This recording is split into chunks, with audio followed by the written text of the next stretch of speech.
This is the 2022 Lincoln Aviator, and it's the Grand Touring model. And it's got the same 3-liter twin turbocharged engine that we're going to find inside of the regular Aviator.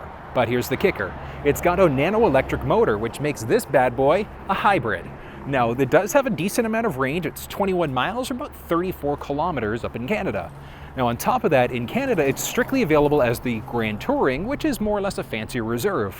While in the States, you have the option for the Black Label Grand Touring as well, which gives you some niceties and some extras that you're going to find inside of the Black Label from Lincoln. Steve here, Cars with Steve, and before we get started, I want to give Marigold Lincoln a huge shout out and a thank you for giving me access to this Aviator to shoot the video for you today. Check down in the description below for their contact details, and because this is one of the few Aviators that are left in Ontario for the Grand Touring as well. So if you're after one, you're going to want to connect with these guys. And we're going to dive in deep looking at what's going on with the Aviator, specifically the hybrid version of this vehicle. If you're looking for the one on the regular gas engine, check down in the description below. If you want to know how the sync media screen works or figure out how to use the steering wheel buttons, instrument cluster, things like that, check down below for those walkarounds instead. But let's dive into it, have some fun, and see what's going on with the hybrid version of the Aviator. In order to get underneath the hood of the Aviator, just to the left-hand side of where our left foot would sit, there's a release. We just pull that twice, and this thing is on hydraulics, which is nice. Now, the Aviator technically does have 2 available engine choices, but we're not looking at the gas version of the vehicle today. We're looking at the hybrid, and it's the 3-liter twin turbocharged engine that we're looking at here.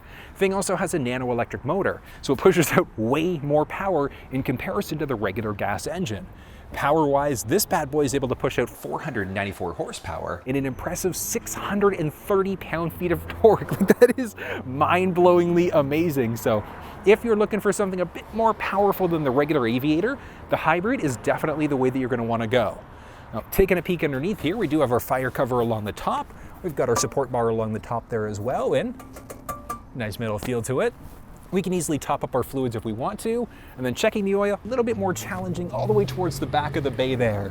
But realistically, you've got some choices when it comes down to maintenance packages and things like that. And one of the nice things is that if you're a Black Label customer, so Black Label down in the States with the Grand Touring, you do also have 4-year, I believe it's 60,000 miles of coverage there for regular maintenance. Now, you do have the option of getting that if you're up in Canada as well. You can get that at time of ordering your vehicle from your dealership. And one of the big benefits there is that it's all of the regularly scheduled maintenance already taken care of. So all you do is just either have a concierge come pick up your vehicle, or you just drop your keys off. If there's a loaner available, you pick that one up and you're good to go. They'll do all the regularly scheduled maintenance for you, and it's more of a hassle-free experience. Looking at the front end of the Aviator Grand Touring, this thing is absolutely beautiful. And we do have this beautiful grille in the front of the vehicle and a unique Lincoln badge, and it's very different than what we're going to find in the regular gas version of the vehicle. The big reason why are these gorgeous blue highlights. We've got the illumination package as well, so this thing lights up very bright and very beautifully at night as well. Now, a few things about the Grand Touring model of the vehicle. It's got the full 360 camera, so we've got a camera just mounted right underneath that Lincoln badge. We've got the ones on our side view mirrors and our rear camera stitched together. That gives us the full 360 view. We've got our front sensing system there. We've got our reverse sensing system, so this thing does also have active park assist, which means that it can help us out with parallel and perpendicular parking, so that's always a nice thing. Now, looking at the lights themselves, they are going to be LED headlamps, and we do have LED fog lamps when we get into the Grand Touring version of the vehicle. Now, as we move backwards a little bit, looking at these gorgeous wheels. So we do have 21-inch tires in the Grand Touring version of the Aviator. It doesn't matter if you're in the regular Grand Touring or the Black Label, same 21-inch tire, and we are looking at Pirelli Scorpion Zeros on this thing, so great grip on the road. Now, if you're in the Black Label, you will have the dynamic handling package included as a default, and that's the one with the adaptive air suspension system. Up in Canada, we do have the option of adding that on to the Grand Touring there as well, which is definitely nice. Now, there are 2 different styles of rims available for the Grand Touring, depending on if you're in the regular Grand Touring or the Black Label. And one of the cool things, even about the basic body styling of this thing, it looks really sharp, but the basic wheel moldings as well are going to be painted body color. Now, this specific one is Asher Gray Metallic, which does stand out very nicely, but this thing, blacked out, looks incredible, and even in the white, it looks really sharp as well. And one of the cool things as we move back, so we saw the front end, that Lincoln badge in the front of the grille, that blue lettering, so the blue Lincoln logo actually carries through to the Aviator lettering back here. So really, really sharp. We've got nice curves and things like that towards the front end of the vehicle here. Like I mentioned, we do have the Aviator badge along the top in that blue lettering. We've got our charge door in the back as well. And looking at charging for the vehicle, we are a plug-in version for the Aviator. So it's a plug-in hybrid. Looking at charge time, we've got a few different options that are available depending on if we're doing level 1 or level 2 charging. Because the Aviator does come with a charge cable that supports either 120 or 240, which is great. So it's either a level 1 or 2 charge, which is amazing. And one of the crazy things is that we also do have a time setting available. And the great thing about that time setting is that you can literally have it charge up at certain times of the day. And you can even set up for certain charge locations, which is amazing. So if you're at home, you can have it charged specifically overnight when we get cheaper electricity rates. Always a nice thing. And then we do have a few different options available, looking at different charge times and things like that. We've got indicator lights that are going to adjust dynamically just based off of how full the battery is inside of this thing. But I had mentioned it earlier, looking at available range inside of the hybrid, we're going to be a 21 mile or roughly 34 kilometer range when we're fully charged up. And it is strictly a plug-in hybrid when we look at the base Grand Touring. When you get inside of the black label, we've got higher performance brakes inside of this, which also gives it regenerative braking. So you still will technically need to plug it in, but just knowing that as you're braking in that black label trim, you also will give a little bit of a trickle charge to that battery. And now taking a peek along our driver's side door, we do have a series of different buttons there. So we can enter in a 5-digit number if we wanted to get inside of this vehicle if we didn't have our key fob on us. We can button press these, both of them, in order to be able to power fold the side view mirrors, so locking the door up. And then we just grab and we open up in order to get inside. But taking a look, we've got this gorgeous leather along the door itself. Beautiful silver highlights there. Moving into this gorgeous leather with this like micro stitching along the side. It looks great. Now one thing, this is actually the button in order to be able to get out of the vehicle. So that's our main button. So we don't actually have a physical door handle. So it's this button press. And if for whatever reason that doesn't work, we've got an emergency latch a bit further down there. But taking a look, we've got individual seat memory buttons. So 3 individual profile settings. So it'll remember our side view mirrors, it'll remember our steering wheel, and it'll remember the seat. So we can program these in if we want to. Now we do have the option for these seats. So they're the 30-way power adjustable seats. As you see there, the left and the right leg are at a different length. So you've got the flexibility to be able to adjust what's going on with each individual leg. Like, look at this, such a cool feature. So you've got the flexibility to be easily be able to do that, but just by adjusting along our driver's side door there. Looking at along the door itself, a series of different buttons, unlock and lock. We can power fold our side view mirrors, kill off power to those rear windows, adjust our side view mirrors, window up and down. And then as I mentioned, we do have our main button there in order to be able to get out of the vehicle. A lot of different storage space. And then we do have our Lincoln badge right along the actual scuff plate there. So gorgeous look. Moving inside, just to the left-hand side of the steering wheel, series of different buttons there. So we've got our trunk release, we've got our gas cap release. This is going to be specifically on the hybrid version of the vehicle. Fog lamp button. We can control what's going on with our lighting. So I always recommend just on the auto setting, increase or decrease the brightness of the cluster screen. Looking at the steering wheel itself, it is a power telescoping wheel, so you can see the adjusting buttons there. Moving down, dual pedal, and then we also have this latch right along the side there, and that's going to be able to get underneath the hood. So just a double pull in order to be able to get under the hood.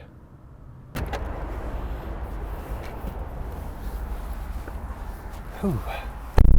Well, isn't that nice? So this thing is absolutely gorgeous. Gorgeous interior. As I mentioned, we've got the Asher gray exterior, and then we've got the traditional ebony interior inside of this specific one.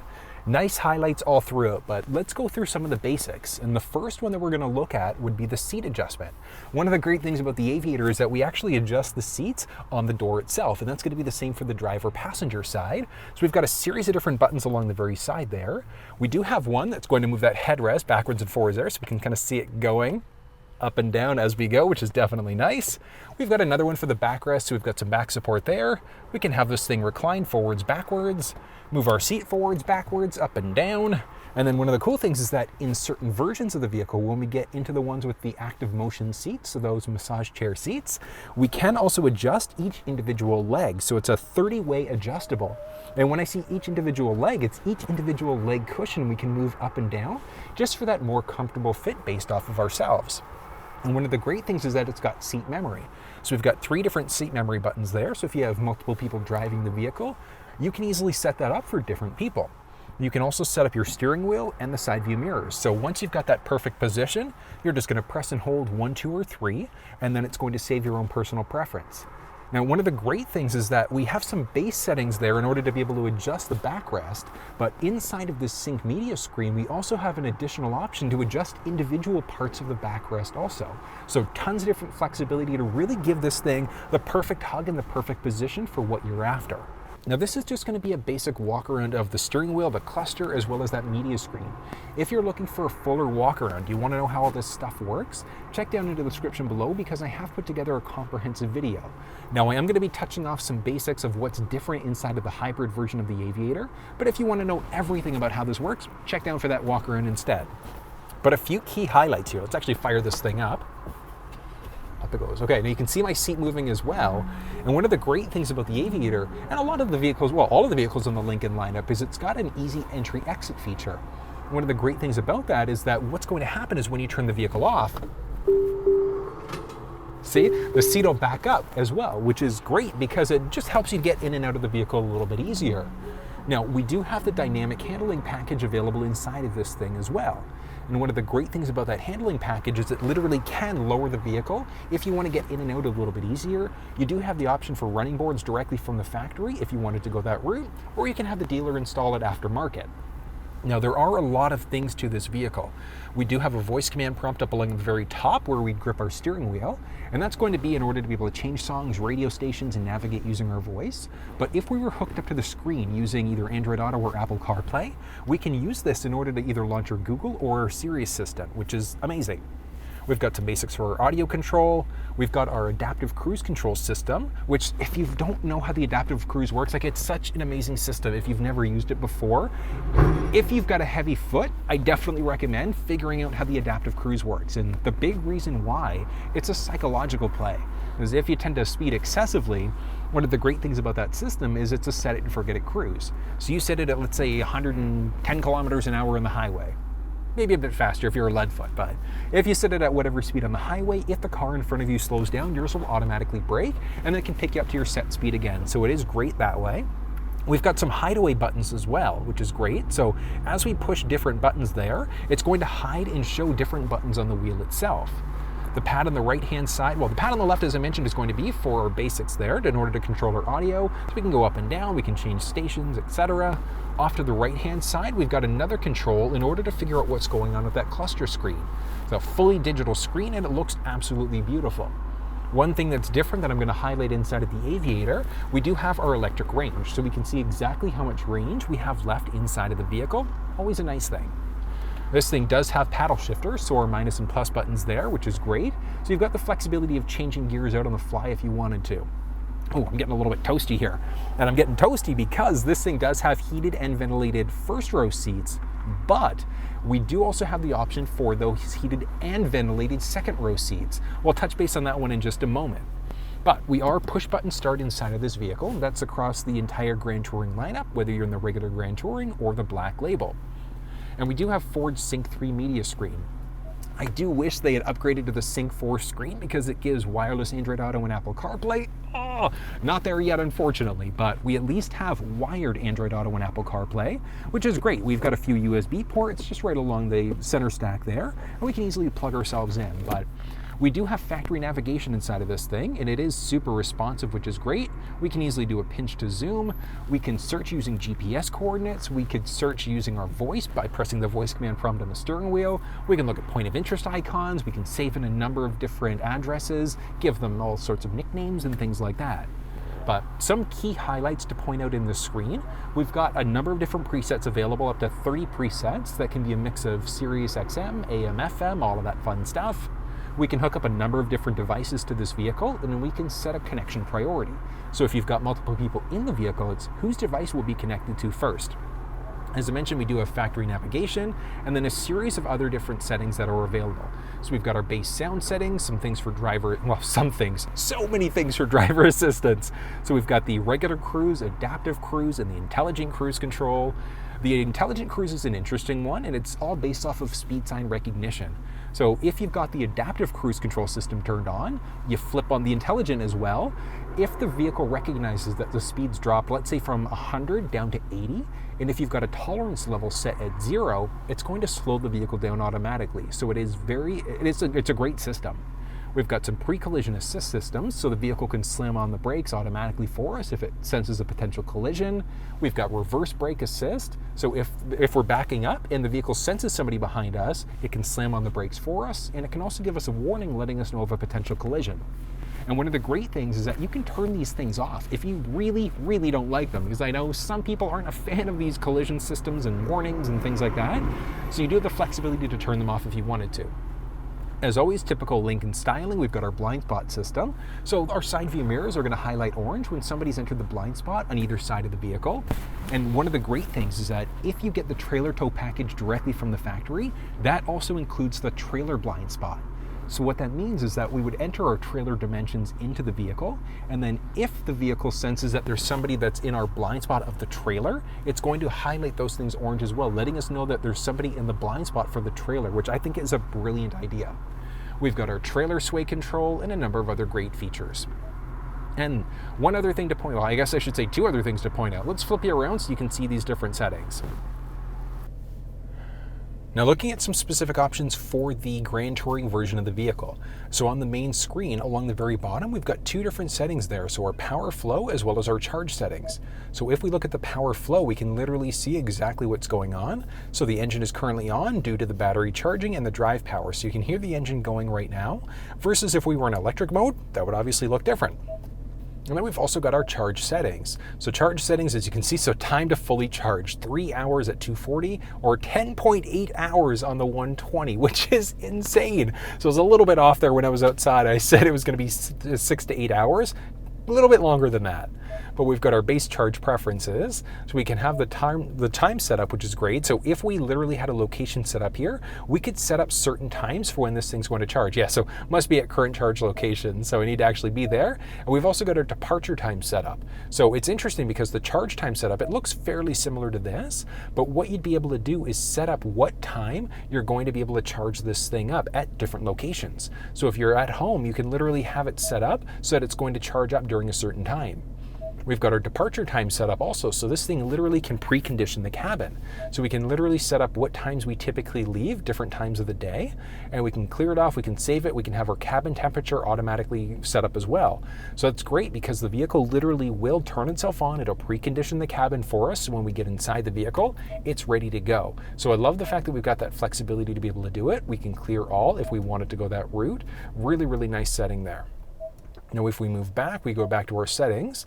Moving off to the side, we've got a few other options. So our charge settings, we already saw that one. So that's going to be the base charge settings. We move back to our settings, we've got a few other options. So one specifically looking at our massage chair seats. So we've got our seat option there.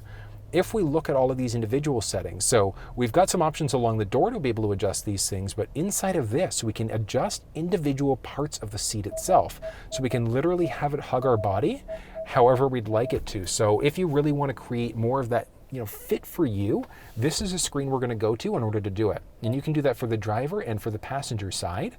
And then both for the driver passenger side, you've also got the massage chair seats as an option. So we push that, and as you can see, we've got our lower upper rolling circular cushion and a number of other things. So we've got a series of different options that are available there, just depending on what you need for your own personal comfort level. And then turning this back off, and we are set to go there. But that's going to be the basics of what's going on for the Sync 3 screen inside of the hybrid version of the Aviator. So overall, great features that are available there. We do have some different key fob tricks and things like that that are available. Check down in the description for that base video on how to use the Aviator key in order to be able to roll down the windows. Amazing feature, by the way. Moving down a little bit, we do have Park Assist. So this thing can help us out with both parallel and perpendicular parking. That link is available down below. We've got a full 360 camera inside of this thing, which is amazing. So we've got our full 360 view, and we've got a series of other views. So we can do a front partial view, we can do a front 180-degree view there if we wanted to. So a lot of different flexibility. We've got some different hot button keys and things like that also. Moving down, we do have our piano key shifter, which I love the piano key shifter. It just looks really, really sharp. We've got our park reverse neutral drive, and the one thing that's missing is a button press for sport mode. but we do have a series of different drive modes that are further down. So we look at our different drive modes there, and we've got our normal mode, we've got our slippery, deep conditions, and then moving the other way, we've also got our conserve, our excite, our preserve EV, and then we've also got our forced EV setting there also. Now, the preserve EV feature is an interesting one because what that'll do is that's going to make it, so you might have heard the car just turn back on there, and the reason why is because I just went to the preserve EV. What that means is that the vehicle is going to keep us in a gas-only mode to save the charge for later. And then you also have a separate mode if you want to run strictly off of the electric power, which I think is brilliant. Like, I love the fact that we've got the flexibility to be able to adjust those settings if we'd like to. But we also have a great setting, and that's going to be the excite mode. So that would be what the sport mode would be. So it's going to rev the RPMs up a little bit more to give us a sportier performance. Really, yeah, you heard it come back on because it's like, oh, excite mode, we need to be on right now. And then you've got the conserve mode if you don't necessarily want to take full advantage of all the power in the vehicle. Series of different things that are available there for audio control. We do have a mini console in the back, and just behind our armrest, but if people are fighting over climate, changing the stations, things like that, we can lock them out if we want to. We have a series of different climate control settings. Like I mentioned, we do have heated and ventilated front row seats inside of this. We've got a heated steering wheel that's also, wow, that steering wheel is nice. Wrapped all the way around. We've got our Lincoln badge right in the middle of that also. So we have these gorgeous silver highlights in the steering wheel itself and a number of slick black highlights. And then we take those slick black highlights and those follow the wood grain all throughout the dash of the vehicle. It looks really, really nice. Now moving down a little bit more, we have that wood grain that we borrowed from the dash, and it's moved down there also, which again, great feel to it. Down a bit more, we do have two slidable trays. So we open both trays up. The one on the right-hand side, we've got a little phone holder, which is kind of nice. We do have a few cup holders there that also feature ambient lights. Moving over, we do have a little storage area with two USB ports, so a regular USB and a USB-C port. Now, we also have our electronic parking brake, and then as I mentioned, we've got a series of different selectable drive modes, so we can easily move between modes as we'd like. Little armrest there, and we do have a little tray off to the side that's stuck in place, so non-removable. There's a 12-volt power point in the inside, and then we also have got a wireless charging pad. So if your phone supports wireless charging, this is where you're going to go in order to be able to charge it up wirelessly. But here's where there's a teeny bit of a disconnect, because I wish that it was wireless Android Auto and Apple CarPlay to take full advantage of this, so you could be charging while you're connected. Like, you could technically feed a USB cable out here and plug yourself in that way, but it would be nice if we at least had a USB cable in here, or that Sync 4 media support. So I believe it's coming in the next model year or two. Like, I'm fingers crossed hoping it is anyways. It's just about there for its upgrade, so it'll probably be a 2024 upgrade that we end up seeing. Commodity constraints and things like that because of the pandemic. Now, we also do have, just underneath this main console, we've got a little storage area there with a nice rugged feel. It's kind of got like a nice rubberized feel there, and that's the same even with the cup holders and things like that. They're all rubberized, and one of the cool things is that all of these trays are also fully removable. So if it gets a little bit messy, you can easily pop these things out in order to be able to clean it down, have your detailer do it if you wanted to go that route. Moving up overhead, now audio-wise, actually I'm going to touch on that for a second because we've got a few different options for audio. 94.9. Tuning to FM 94.9. Okay, so just change stations there using my voice, which is amazing.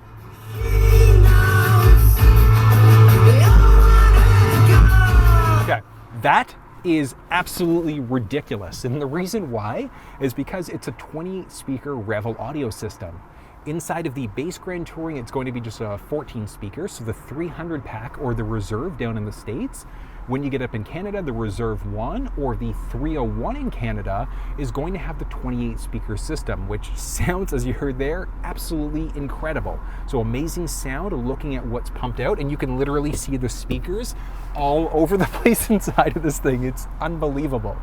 There are different welcome chimes and sounds and tones and things like that, which is amazing. Lincoln actually went to a symphony in order to give you different types of sounds when you're doing different things in the vehicle. It's absolutely brilliant. Like, listen to this. Okay, that sound, as ridiculous as it is, symphony sound. There we go.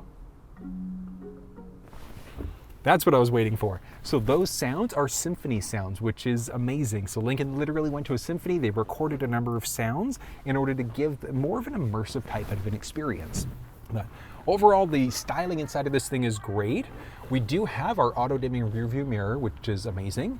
Up overhead, we've got our basics for our vent control as well for our sunroof. And that's one of the beautiful things, is that we do have our full panoramic sunroof inside of this vehicle. We do have a button that we can press to close this thing, so you can hear it going. Single button press closes it halfway. Second button press closes it the remaining way. So it is nice that we can close this thing now. We can open it up as necessary. Now the roof itself, as this thing opens back up, the whole roof isn't going to open up. It's just going to be the first half of it. So we'll get this thing opened up completely, but take a peek up overhead. Watch what this thing can do. So we button press. Open, look at that. So single button press opens it up the majority of the way. Secondary button press opens it up the rest of the way. We do have typical Lincoln styling, our sunglasses holder. We've got our base home link, so if you've got a garage door opener at home, you can easily program that in. We've also got our mirror there, so vanity mirror with our lights built in. Little business card holder, and this blocks everything. Absolutely everything, all of the things. So amazing from that perspective. But like I said, overall styling inside of this thing is great. Having the flexibility of being able to open and close this thing as well is also great. Now, if you're not a fan of the sunroof, unfortunately, you're going to have to look at another trim. So the Grand Touring will have this panoramic sunroof as a default. So you're going to have to go into the standard version of the Aviator in the States in order to be able to get an option without the roof. So here nor there, I personally do enjoy these things. It just opens the vehicle up nicely. And you've got the option of easily closing this thing as well if you wanted to. But overall, I do like the styling of this vehicle. I can't get over it. We've got massage chair seats. I got to turn these things on for a second there. Massage seats. So nice, so nice. We've got a series of different options available. So we've got a lower rolling, upper rolling, we've got a relax mode, and this is the same for the driver and the passenger inside of the first row. So it's absolutely beautiful, the technology that's available inside of this thing. The second row of the Aviator is fairly spacious. Now the driver's seat, it's funny because of the easy entry exit, it's kind of moved back a little bit, but typically there would be quite a little bit of space in my knees here. And even still, even with the seat as far back as it'll go, I still have a nice amount of space there. So I've got like 3 inches of knee space, a good amount of foot space, and up overhead, I've got about 3 inches of headroom. And one of the great things is that these seats, so the second row seats are also adjustable. So we can slide these things forwards or backwards as we need to. So if we need to create some space for that third row, we can easily do it. Now the Aviator does have 3 available choices for how this second row is going to be configured. So it's either a 6 or a 7 seat configuration. This 6 seat configuration has 2 different options. So we have the option right now with no console, which is actually kind of neat. I don't really see the Aviator without the console that often, so this is kind of refreshing to see. One of the great things about having the option without the console is that it's an easy pass-through in order to get to that third row. I'm not saying it's difficult in order to have these seats fold forward, like it's a button press in order to do it, but I mean, it is nice to know at the same time that if we didn't want to have to do that, get the option without the console from the factory if you need a 6-seater, and obviously if you need a 7-seater, you need a 7-seater, you can get that bench seat instead. So you do have a lot of different options and a lot of flexibility as to your seating choices and arrangements and things like that. But one of the interesting things, so we do have some cup holders there. And then when we get the console, we have a few cup holders also. And if we get the bench seat, that middle seat would also have a pull down. So we've got a few more cup holders there. But lots of different configuration options that are available. One of the great things about the Aviator is that we also do have our little shade. So that's going to be the same for that driver passenger side inside of the second row. So it is just a nice touch if things are a little bit bright. And then very similar to the styling that we saw in the front row. So we do have our nice metallic highlights there with this black finish along the door. We've got our nice leather trim with our orange stitching there also, which does make it pop. And very similar to what we saw in the first row. Second row, in order to be able to get out of the vehicle, we also do have a button there. So it's just a single button press in order to be able to open that door up. But a few other things to point out back here. Along the door, we do have a few cup holders, driver passenger side, which is nice. Behind the first row, I should say, driver passenger seat, we do have a few pockets there, so we can easily store some things. And then just behind that first row armrest, we do have a little touch screen with a series of different options that are available. So we've got our seat buttons. One of the cool things is that we do have heated seats, but also ventilated seats inside of this. Now it's going to be ventilated seats strictly on the outboard seats. So if you get the bench in the middle, that middle seat is never going to be heated. And when you get the bench seat is also locked into place. So it won't be able to slide forwards and backwards the same way that these dual captain's chair seats will. So something to think about there. But it is nice that we've got that heated ventilated seat. We've got our base climate control settings there, so people in this row can control what's going on with the climate, which is great. We've got some base audio settings, and we also do have some other settings. We can turn the display off, we can adjust the brightness and things like that. As we move down a little bit, we've got some basic vent controls. We've got 2 power points back here, so a USB and a USB-C. And then we also do have a 150 watt power inverter. So our traditional wall outlets, we can plug that in as well if we need to. But overall, like I said, styling inside of this thing is great.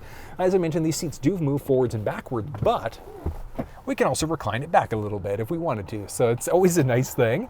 Now we can also, so it's the one that we would use in order to fold this seat forward, like flat. So if we needed to store boxes and things like that, that's the one that we're gonna pull if we wanted to be able to recline this seat also. But when it's reclined back, I could probably take a nap right now.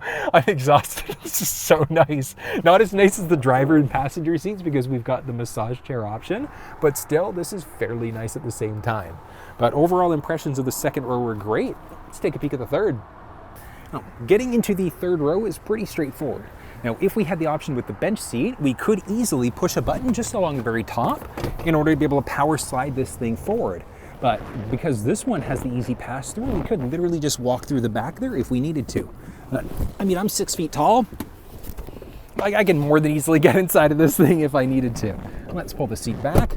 So this is going to be the default position for the seat itself. So it can move back a little bit more, but realistically, that would probably be enough space for somebody who's 6 feet tall inside of this row. I'm 6 feet tall as well, and with me sitting fully upright, I've got about an inch roughly of head space directly overhead, but my head is also hitting this back part. So I typically wouldn't be sitting in the third row anyways, but if I drew the short straw, I had to sit back here, I'd be able to comfortably sit back here. And realistically, you could have 2 of me, so side by side, and you'd be able to comfortably sit back here. But a few things to point out. We've got some cup holders along the driver passenger side, a little storage tray along the very top. We've got some cabin control lights up along the top there also. And that's really about it. There's not too much more back here. We've got a couple hooks, so if these seats were folded down for cargo nets and things like that. But otherwise, that's the basics of the third row. Filling up fuel inside of the Aviator is also very straightforward. So just along our driver's side there, we've got a little cutout, but because this is the hybrid version of the vehicle, we do have to press the little gas button there in order to pop this thing open. So we are a capless system there, fill up, and you're good to go. Now, looking at fuel quality, minimum manufacturer's recommendation is just 87 gas, so your regular octane. Do you need to use a higher premium fuel? Absolutely not. But, sound like a broken record saying this, the horsepower and torque specs that we saw, they are based on using a premium fuel. So do you have to use a premium fuel? No, you don't, but you will absolutely notice a difference in the fuel economy and the performance of the vehicle when you do. Now as we move towards the back end of the vehicle, we've got our gorgeous Lincoln lettering along the top, beautiful lighting in the back there also all throughout. So we've got our LED tail lamps there because we are in the Grand Touring version of the vehicle. We do have a quad tip exhaust along the back and a reverse sensing system. And one of the great things about the reverse sensors is that it also has the reverse brake assist. So if the vehicle recognizes a potential obstacle, it can slam on the brakes behind us in order to be able to avoid an accident. Now this one also does have the tow package directly from the factory, which is great. So it is a little bit challenging to get under here, not impossible, but we pull up and we literally lift down. And it's that simple. But as you can see there, we do have a class 4 receiver. We've got our 4 7-pin wiring harnesses there. Looking at towing inside of this vehicle, the Aviator Hybrid is going to be able to pull up to 5,600 pounds. So it is fairly nice for what this vehicle can accomplish. But like I said, 5,600 pounds, will we get the option directly from the factory? If you do something aftermarket, because you're just doing like a bike rack carrier or small trailer, you're gonna max out probably around half of that. So if you're contemplating towing inside of this thing, just do it directly from the factory. A couple reasons why. You've got the trailer sway control that's built in, and then you also have the trailer blind spot system. So we enter our trailer dimensions into the vehicle, and then if the vehicle recognizes there's somebody on either side of the trailer, it's going to let us know and highlight orange inside of both of the side view mirrors. Next up, taking a peek at the key fob for the vehicle. So a few things to point out there. Along the very top, we've got our unlock button, our lock button, remote start, trunk release, as well as our horn or panic alarm. We also do have our emergency access key. So if we ever need to get access to the vehicle because the fob's died, that's where we're going to make it happen. Remote starting, we can remote start directly through the key fob or through our cell phone using the Lincoln Way app. Through the key fob, we just press the lock button once and that circle button twice. And as you can see there, so the vehicle itself is remote started. It's actually in electric mode, which is why it doesn't look like it. And then we press that button once in order to be able to cancel the remote start. So remote start is now canceled. All right, now getting into the trunk, the vehicle is also really straightforward. So on the key fob itself, we do have a button just along the very bottom there, so we can double press this button in order to be able to get into the trunk. But the Aviator also does have a foot activated liftgate. So we could swipe our foot underneath in order to open this thing up. And then if we look just underneath the L, so the second L in Lincoln, we also have another button there. We can push that in order to lift this thing up also. Up it goes. So there is quite a little bit of space inside of this thing, which is great. And the liftgate itself is amazing. We can also lock this thing down on different levels if we wanted to. So if your garage, you have to make sure that it's a little bit lower, you've got the flexibility to easily be able to do that. We've got a few buttons along the outside there as well. So we've got one that we can use in order to shut this thing. We can also press the lock button along the very top there if we wanted to. But taking a peek at the cargo dimensions for this thing, so it does have a nice amount of width, depth, and height specifically for the cargo area by itself. Now, a few things to point out. We do have this tray, which is completely removable. We've got a little bit of storage space along the driver passenger side also. Now we do have, so these are just our regular cloth mats. We've also got the charge cable. And that's great. So directly from the factory, we've got a 20-foot charge cable, and this thing does support either the 120 or the 240 charge. So if you've got something that you've installed at home, you can support the 240 charge. You can do that right from home, which is great. And you can literally pretty much cut your charge time right in half by using that 240 instead. But outside of that, little storage area there. And when we actually, let's take everything out. So take this out, take that out. We've also got a fully removable tray. And when we take this thing out, we do have our mini spare tire. So we've got our 21-inch main tires, and then we've got our 18-inch spare tire, and that's gonna be the same whether you're in Canada or the US. We can easily pop this thing back in. Boom. Folding down the third row seats inside the vehicle, also pretty straightforward. So if you look along our passenger side, it is a power fold. And that's great because it's literally just a button press. So we can button press one side or the other. As you see there, down goes the headrest and down goes the seat. So we can literally fold down one seat or the other if we wanted to. So it's single button press there, single button press to fold down the other side, or we can do a double button press in order to be able to fold both seats down or raise them back up at the same time. But look at the difference in the depth when we have that third row folded down. So a lot more space, and there are a series of different measurements that are showing up as usual. We've got the ones for the loading area up and down, but if you move inside, a little bit more space when you look at it that way. Folding the second row seats down is also very straightforward. So along the actual seat itself, we do have a little lever. We're just gonna pull that up in order to fold that thing down. So very straightforward to do it, but look at the difference in the depth when we've got that second row folded down. So it is nice to know that we can fold down the seats independently, and that's literally across the board. So if we had the option with the bench seats instead, so where we've got those 3 seats in the middle row, we could fold down each individual seat if we wanted to. So if you need 5 or 6 seat configurations, it's literally like sky's the limit for how you can fold these things down. If you wanted to, you can have one side up, one side down, etc. And it is literally a button press for that third row, and then it's just a manual backup for the second row instead. Time for the fun part. I'm gonna be taking this thing out for a spin and seeing how it goes. Now this is the Grand Touring model of the vehicle, so it's the one with the nano electric motor. And one of the interesting things on Lincoln's part is when they did the hybrid, they didn't necessarily do it with fuel savings in mind. Like, don't get me wrong, you will have a little bit of a difference in fuel economy with the hybrid, but it's more for power. So nice, so nice. Oh, it's fun. I just had to go adjust my seat by reaching down to the left-hand side, which is the old school way that you typically adjust seats, but this is nice. And one of the cool things is we press the seat button along the driver's side door there. And if you take a look at the sync media screen when I do that, it gives us the flexibility of doing a few things. So I push that button, we can turn on the massage chair seats. Oh, so nice. We've got our upper rolling, lower rolling, and a number of other options. One of the cool things is that we've also got a heads-up display inside of this thing. So it's just right above me there. It's a nice, unobtrusive light, which I think is great. So much power in this. Like I want to open it up a little bit. I'm trying to save it for the highway, but it's going to be good when I get to open it up a little bit. Now this thing isn't past its break-in period as of yet, unfortunately. So I'll open it up a tiny little bit, but I'm not going to pedal to the metal gun it. Okay. So 100 kilometer an hour coming up right now. Not on this, not right here, but once it comes down to it, I'm going to put my foot down on a little bit. We're going to have a little bit of fun and see how this thing goes. Oh.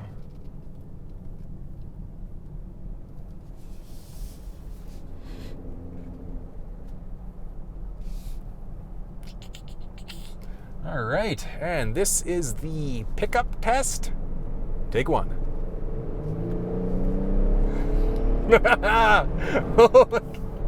That's so good. That's so good. Wow. Wow. Okay, that's amazing. That is amazing.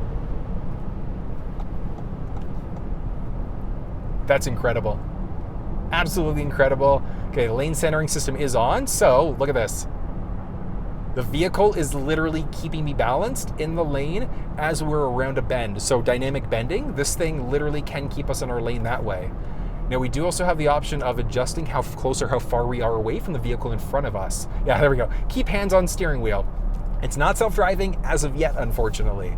So it is nice that we've at least got that option, but I mean, not self-driving, almost there. In some Ford vehicles, it's there. And it's just a matter of time before they bring it up to the Lincoln lineup also.